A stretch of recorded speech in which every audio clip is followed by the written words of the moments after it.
Selamat hari Minggu sahabat kasih. Tuhan memberkati. Tentu saja bertemu lagi dengan saya Sati. Nah, di mimbar ini kita akan mendengarkan sabda Tuhan, yaitu diambil dari Injil Lukas. Nah, Injil Lukas bab 13 ayat 1 sampai 9. Sebelum kita mendengarkan sabda Tuhan, tentu saja kita awali dengan doa terlebih dahulu. Mari sahabat-sahabat kasih, kita siapkan hati kita untuk berdoa dan memuliakan Tuhan. Dalam nama Bapa, Putra, dan Roh Kudus. Amin. Ya Bapa, kami mengucap syukur atas berkat-Mu sehingga di Minggu Prapaskah yang ketiga ini kami masih Engkau perbolehkan memuliakan nama-Mu. Dan semoga dalam masa Prapaskah ini kami menjadi pribadi yang mampu bertobat menjadi pribadi yang lebih baik lagi. Amin. Terima kasih Tuhan Yesus. Dalam nama Bapa, Putra, dan Roh Kudus. Amin. Masih ingat ya? Bacaan hari ini diambil dari Injil Lukas bab 13 ayat 1 sampai 9. Sekali peristiwa, datanglah beberapa orang kepada Yesus dan membawa kabar tentang orang-orang di Galilea yang dibunuh Pilatus dan darahnya dicampurkan dengan darah kurban yang mereka persembahkan. Maka berkatalah Yesus kepada mereka, "Sangkamu orang-orang Galilea itu lebih besar dosanya daripada semua orang Galilea yang lain karena mereka mengalami nasib demikian? Tidak, kataku kepadamu. Tetapi jikalau kamu tidak bertobat, kamu semua pun akan binasa dengan cara demikian. Atau sangkamu ke-18 orang yang mati ditimpa menara dekat Siloam lebih besar kesalahannya daripada semua orang lain yang diam di Yerusalem? Tidak, kataku kepadamu. Tetapi jikalau kamu tidak bertobat, kamu semua pun akan binasa dengan cara demikian." Kemudian Yesus mengatakan perumpamaan ini. Ada seorang mempunyai sebatang pohon ara yang tumbuh di kebun anggurnya. Ia datang mencari buah pada pohon itu, tetapi tidak menemukannya. Maka berkatalah ia kepada pengurus kebun anggur itu, "Sudah 3 tahun aku datang mencari buah pada pohon anggur itu,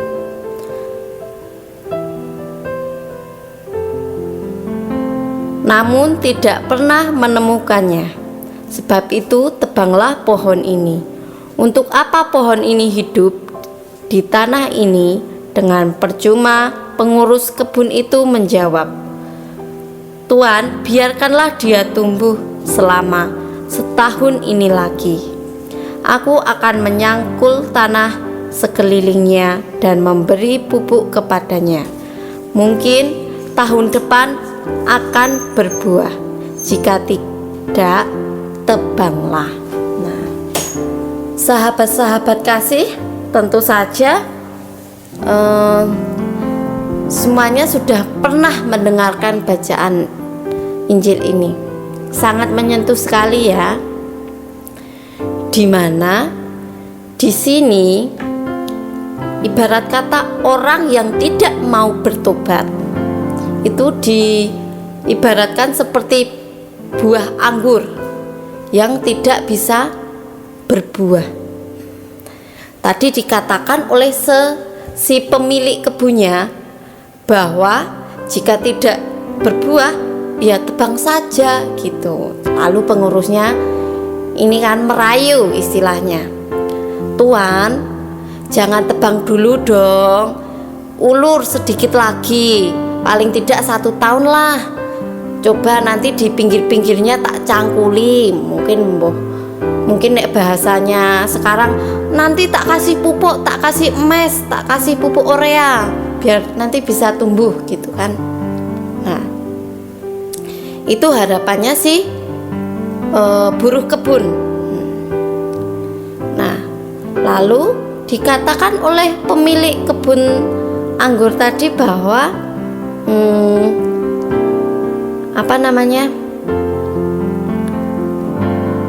sebenarnya kalau tidak berbuah ingin ditebang saja ya, karena kan tidak ada gunanya. Istilahnya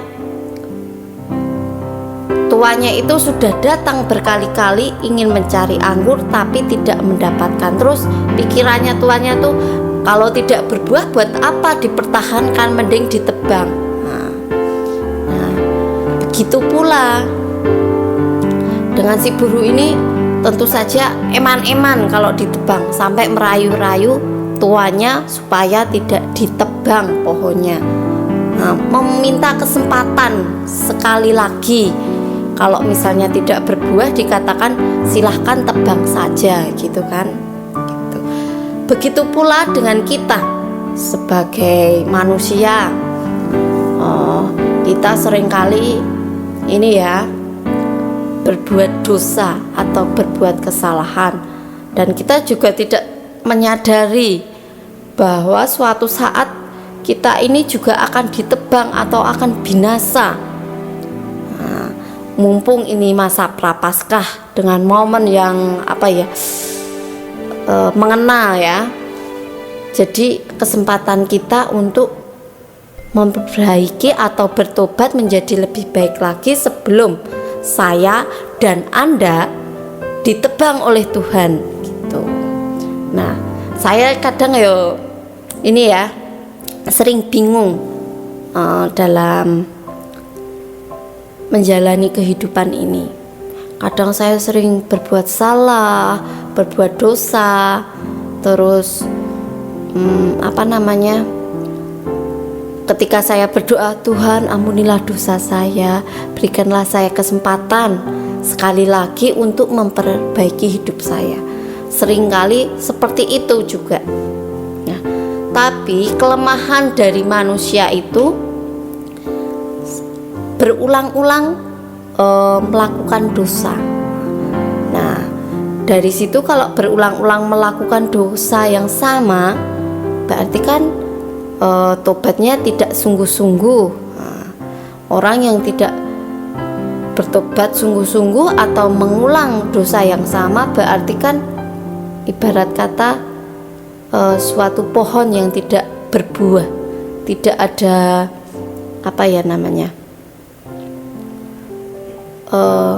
hal yang baru, tidak membuahkan hasil usahanya itu. Tentu saja sebelum waktunya Tuhan menebang kita atau waktu kita telah binasa, tentu saja kita harus memberikan hal yang terbaik untuk Tuhan kita, melayani Tuhan dan memperbaiki hidup kita. Kadang ini dalam kehidupan masyarakat kita ini sering dosa yang sering dilakukan itu biasanya ngomongin orang. Itu dosa yang terkadang sulit kita hindari. Kadang kita kondangan ke rumah orang aja, kalau misalnya jamuannya enak gitu, digelendeng, wah orang ini mau pamer po ya, kok ini daging sapinya besar-besar, rasanya enak. Tapi nek misalnya kondangan ke tempat orang yang jamuannya kurang bagus, atau misalnya, wah ini mbak tum ini loh wong ya menjamu orang banyak kok ya satenya kecil-kecil. Nah, kadang kita ini ya sering meributkan hal seperti itu sudah termasuk dosa.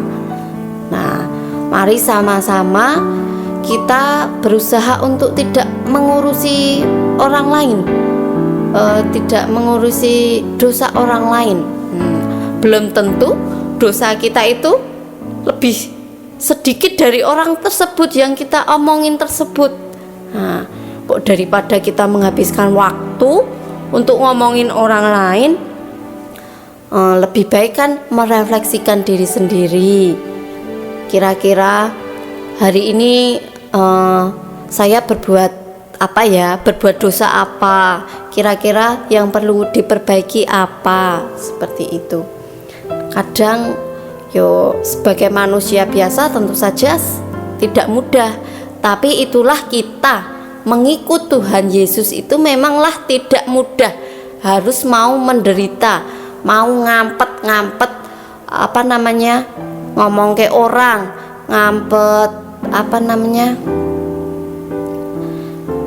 ngampet melakukan hal-hal yang buruk. Nah, padahal kadang kita mikir itu hal-hal buruk itu tentu saja lebih mudah dilakukan daripada hal-hal yang baik. Contohnya saja, kita mencintai orang yang juga mencintai kita itu pasti lebih mudah. Terus, tapi kalau kita mencintai orang lain yang sudah menyakiti kita, tentu saja sangatlah sulit.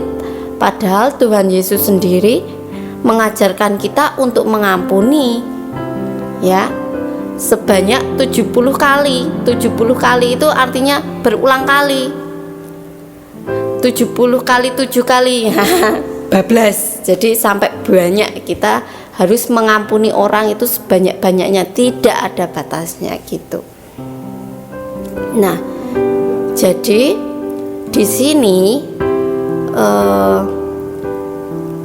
kita bersama-sama di masa Prapaskah sebelum kita ditebang oleh Tuhan atau kita binasa, tentu saja kita memperbaiki batin kita, diri kita, perilaku kita.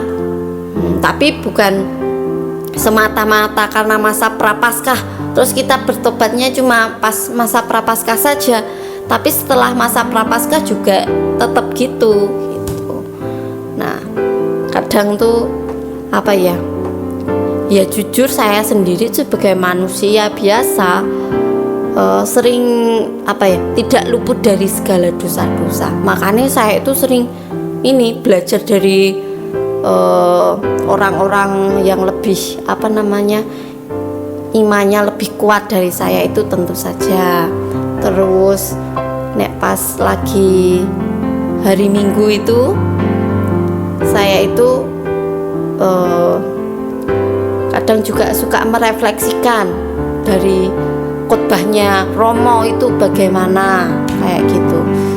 Jadi kadang tuh ketika saya berbuat salah, ketika mendengarkan sabda Tuhan gitu, jadi kayak Tuhan, Allah, ternyata hari ini saya telah berbuat dosa misalnya gitu. Terus dari situ saya berusaha untuk memperbaiki. Nah, paling tidak inilah ada itikat kita untuk mau berubah jadi lebih baik lagi. Jadi tidak terus malah bangga dengan segala dosa-dosa. Terus kalau orang yang tidak mau bertobat atau tidak mau memperbarui diri menjadi pribadi yang sesuai dengan ajaran Tuhan Yesus, itu kan berarti sama aja seperti pohon yang tidak berbuah, tidak ada gunanya. Ibarat kata nek misale pohone sing kanggo ya meng kayune dobong dibakar kayak gitu. Tentu saja tidak ingin ya nasib kita seperti itu, seperti pohon yang tidak ada gunanya. Tentu saja kita harus berguna melayani Tuhan.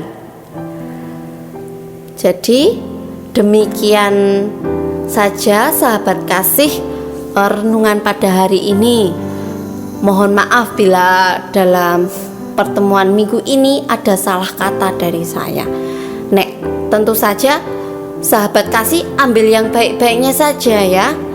Nek dari saya ada yang jelek-jelek tadi, jangan ditiru, tentu saja gitu. Semoga renungan hari ini dan sharing hari ini dapat membuat kita semua jadi lebih baik. Dan selamat bertemu kembali di minggu depan dengan renungan selanjutnya. Salam sehat, Tuhan Yesus memberkati, dan selamat memasuki masa Prapaskah. Oke, terima kasih. Berkah dalam, sahabat kasih.